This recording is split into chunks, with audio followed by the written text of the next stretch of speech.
Nako ay sigurado daw nadamay dito si Digong at ang iba pa na malalapit nga kay Kibuloy. Si Bato de la Rosa kaya? Si Robin Padilla kaya? Madadamay din ba? Si Sara Duterte, damay din ba dito? Sana ano ho, dahil ang lahat ng yan ay dumepensa kay Kibuloy at sa tingin ko ay may kinalaman kung hindi man direkta na tumulong sa pagtatago ni Kibuloy. Siguro ay alam nila ang kinaruruunan ni Kibuloy noong mga panahon na siya ay hinahanting ng PNP.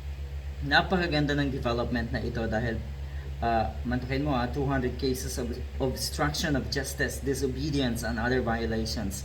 Ito po ay dadalhin na sa korte ng PNP at itong mga kaso na ito, karamihan dito ay mga various personalities kuno. Ibig sabihin mga kilalang tao, baka mga politiko ang karamihan dito, nakaalyado nga ni Digong dahil syempre taga-suporta rin yan ni Kibuloy, including those who knew his whereabouts but concealed him from the police before and during the 16-day police operations. Yon, marami yan.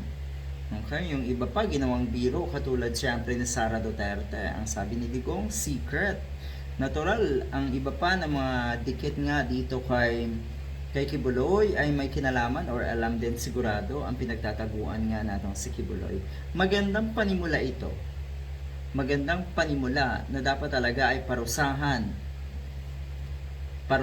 ang mga taong kumanlong, tumulong kay Kibuloy, nagkonsente at sana kahit yung mga taong dumipensa lang, lalo na po yung mga nasa Senado, matindi yung ipinakita nyo na pagdepensa kay Kibuloy. At sino bang hindi mag-iisip na kayo ay hindi talaga tunay na mga senators ng bayan, kundi senators kayo ni Kibuloy at ni Digong. Sino-sino yung mga yan? Nandyan si Bato de la Rosa, Bongo, Robin Padilla at iba pa. Kaya dapat lang talaga na managot.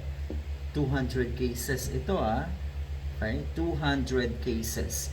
At nakakatuwang isipin na porsigido ang PNP, uulitin ko, para isulong o para panagutin etong mga individual na kasabwat ni Kibuloy para matapos na.